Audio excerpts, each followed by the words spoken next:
Hello guys! Welcome to my channel. So for today's video, ang i-discuss natin is about stick and plank quest. So first guys, after nyong maputol yung mga halaman dito or yung mga puno, bigla kayong magkakaroon ng quest about sticks and planks. So ito yung sticks and planks. Ang sasabihin dyan is talk to Stan Stolar. So nandito siya guys sa right side ng Terravilla. Yan. So kakausapin mo siya. Then bibigyan kanya ng recipe ng stick. So i-craft mo yan.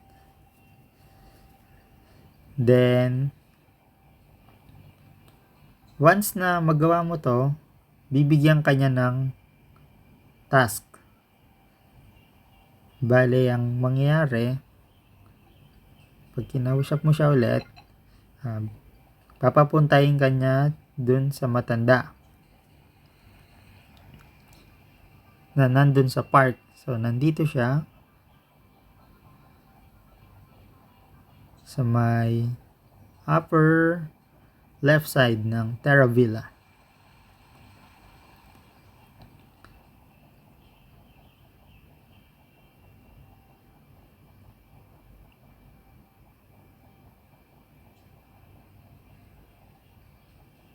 Ako mukhang naliligaw tayo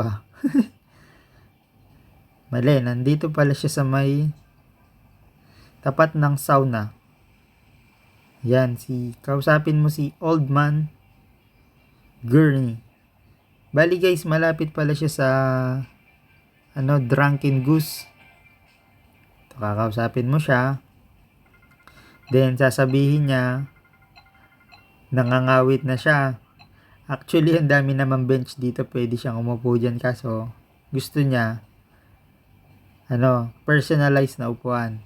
So after mo siyang kausapin, balik ka kay Stan Stolar. Kausapin mo si Stan Stolar. Then bibigyan kanya ng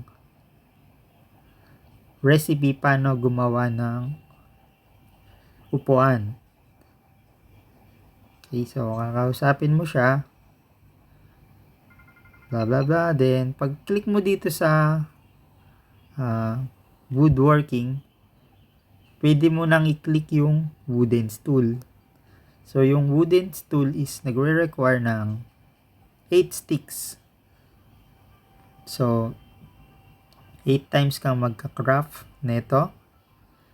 Then click mo to, i-craft mo na siya or create.